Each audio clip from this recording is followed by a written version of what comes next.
ఇప్పుడు హ్మ్. ఇప్పుడు ఈ మూవీలో చూసిన తర్వాత మీకేమనిపించింది? అంటే రియల్‌గా మీరు పడిన బాధ అంటే మీ వైఫ్ ఎట్లాంటి బాధపడి ఉంటారో ఇప్పుడు ఇక్కడ చూసుంటారు మీరది. రియల్‌గా అప్పుడు ఆ! చూసుండకపోవచ్చు చూసుంటాం. కదా మీరు? అందుకే అందుకే 2018లో జరిగింది. అదే. ఆ! మేము 20లో రిలీజ్ అయ్యంగానే సినిమా చూస్తే మరికొద్దిగా ఏడుస్తాం అది. ఎందుకంటే అప్పుడు జరిగింది మళ్ళీ గతం గతగా గుర్తుకొస్తుంది మొత్తం. అవును.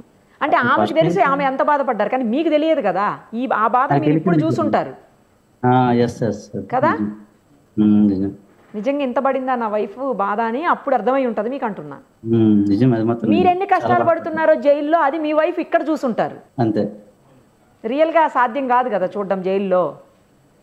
చాలా అదృష్టమండి మాకు. అంటే మా ఊరి మీద ఒక కథ అంటే సినిమా తీయడం చాలా గ్రేట్ అండి మాకు. మరిప్పుడు ఇక నుంచి మీరు ఇందాక చెప్పారు కదా! సాయి పల్లవి గారు, చైతన్య గారు చేశారు నాగ చైతన్య గారని. మరి ఇప్పటి నుంచి ఇక మీరు బాగా నాగ చైతన్య గారి ఫ్యానా?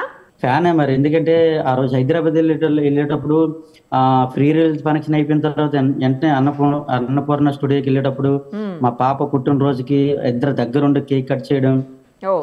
ఒక అరగంట సేపు మాతోటి ఉన్నారండి.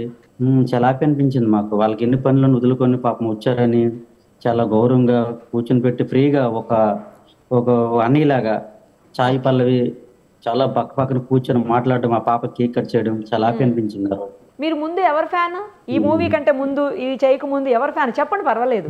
రామ్ చరణ్. పవన్ కళ్యాణ్ గారికి, మెగా రామ్ ఫ్యామిలీ. చరణ్ గారికని విన్నాను నేను. రామ్ చరణ్. అవునా? ఇప్పుడు ఇద్దరికినా ఇంకా? రామ్ చరణ్ గారికి, చైతన్య గారికి, నాగ చైతన్య గారికి. ఇద్దరికి ఉంది ఇంకా. అంతేనా? ఇంకా